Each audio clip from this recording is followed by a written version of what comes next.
তো হ্যালো, আসসালামু আলাইকুম গাইস, আশা করি ভালো আছেন। তো আজকে আমি আবার আইলাম আমার হসা খেতে।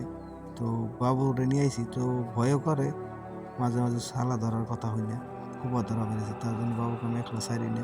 তো সবসময় চোখে চোখে রাখি। তো আপনাকে যদি কারো সন্তান টন্তান আছে তো চোখে চোখে রাখবেন। ওতে একটা ভয়ানক পরিবেশ হয়ে গেছে, চারিদিকে খালি সালা ধরা আর সালা ধরা। তো হসা তুলবার আই না, ছোট হসা একটা দেয়, বাবু কয় যে বাবা এটা তুলো।